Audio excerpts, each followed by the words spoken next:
Now students, we come on to the next kind of paragraph, which is a descriptive paragraph.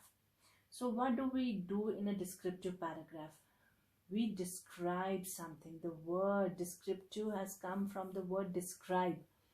So what can we describe? We can describe any noun like a person, place or thing, and describe it in such a way to give more sensory details to it. Sensory details are related to our five senses, like eyes, nose, ears, these senses. So we have to give sensory details in this paragraph so that the person who is reading it feels it. How can we give those sensory details to it? We can give it sensory details by, for example, if we are describing a waterfall, the waterfall, how the place is like around that water, how the place is like around that waterfall. It's quite cool because of the flow of the water there. Those droplets are falling on the person there. So we can give that kind of feel to the person if we are describing. We can give the sound of the waterfall. So we have to attract to the sensory details of a person or the reader. So what does this descriptive paragraph do? We use this description, or this description allows the reader to form a better mental image of whatever is being described. So he can form a good mental image of that place or person by using those details. Now structure is same like all other paragraphs. It has a topic sentence, it has supporting details, and it has the conclusion. Now, what are some examples of sensory details? Now, sensory detail in a paragraph could include, for example, a description of the sound of heavy boots hitting the floor of the hallway as a person walks. Like if we are talking about the person coming wearing those heavy boots, we can give that sound to the heavy boots. This illustrates the paragraph with sound, evoking the sensation of hearing. So these are the sensory details we can give, like sight, sound, smell, feeling. We can use such vocabulary where we can attract or where we can invoke these kinds of feelings in a person. Like we can give, if we are talking about some garden, we are describing a beautiful garden with beautiful flowers having such fragrances there. So we can use such vocabulary, we can use such words so that the person actually smells those flowers. Or if we are talking about sounds, we can use such vocabulary, such words where the reader actually hears those sounds. So here we have to use the sensory details. And what is a descriptive word? Descriptive word, here we use descriptive words, descriptive verbs, and descriptive adjectives, words which can describe, verbs. We can use so many adverbs here, and we can use adjectives. These words serve to help explain a certain place or situation in a more engaging and easily understandable way. So what did you learn here? That in a descriptive paragraph, see the descriptive, so we can use descriptive words which can describe a verb. So if you are using a verb, so you have to give such a descriptive word to it that the person actually feels that. Or if you are using a noun, you can use an adjective for that noun so that the person actually has the mental image of that person or noun. Now, how to write a descriptive paragraph? Descriptive paragraphs include details that appeal to the five senses: sight, taste, touch, smell, and hearing. In a descriptive paragraph, the writer must convey information that appeals to all the senses in order to give the best possible description to the reader. Now, writing a descriptive paragraph, make sure to choose a meaningful person, place, or thing.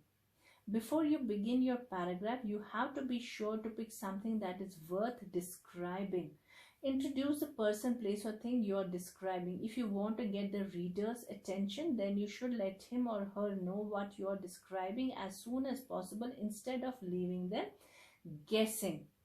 Engage your reader's sense of sight. You can start with what the reader can see and appeal to his or her sense of sight to help introduce the subject. Describe smells and tastes if you can. Think about how you can describe the topic, scene, or moment to the reader in terms of how it smells and tastes. Describe how the moment of item feels.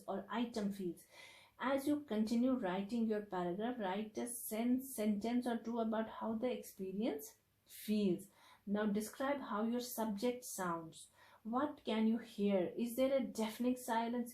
Is there a, see, all these deafening silence. You can't write silence. If you give this word deafening to it, it can have some kind of stress or emphasis on the person's mind. If there is a buzzing sound, avoid simply saying all of a sudden I heard a loud buzzing sound. Rather, I jerked as all of a sudden I heard an undefinable buzzing sound. So loud I put my hands over my face and ears. Make unique observations. When you are describing something, give your readers an image, feeling, smell, or sight that they wouldn't normally expect. Now include some figurative language also. Using other effective writing techniques to top off your paragraph will make it all that more appealing and evocative. If you include all these elements in your paragraph, your reader will be able to fully experience and appreciate your writing. Wrap it up. Now closing. Though you don't need to have a neat concluding sentence for this creative paragraph, you'll need to end the paragraph in some way to remind readers of what you had described and to leave a lasting idea of the person, place, or thing in their minds. So that was all for today. See, I have given you a very vast description of this descriptive and paragraph. You don't have to be so expressive in this. You can write simple paragraphs, but remember, in narrative paragraph, the narrator, the writer is the teller of the story, or the relator or the narrator of the story, where he uses words like I and me, and he can narrate a story with good plot, with good characters. It should always be appealing to the reader, otherwise the reader won't read the paragraph. So you are small, but then you can keep these things in mind.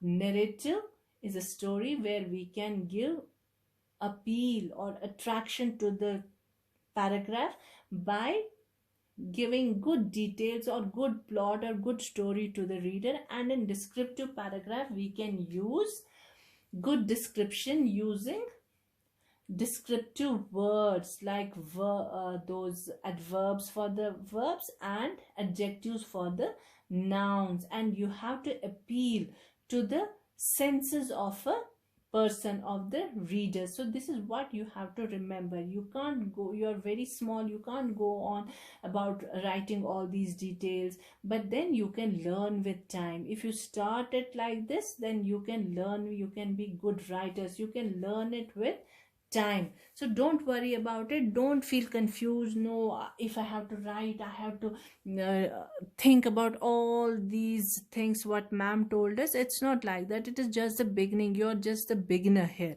so you have to start somewhere.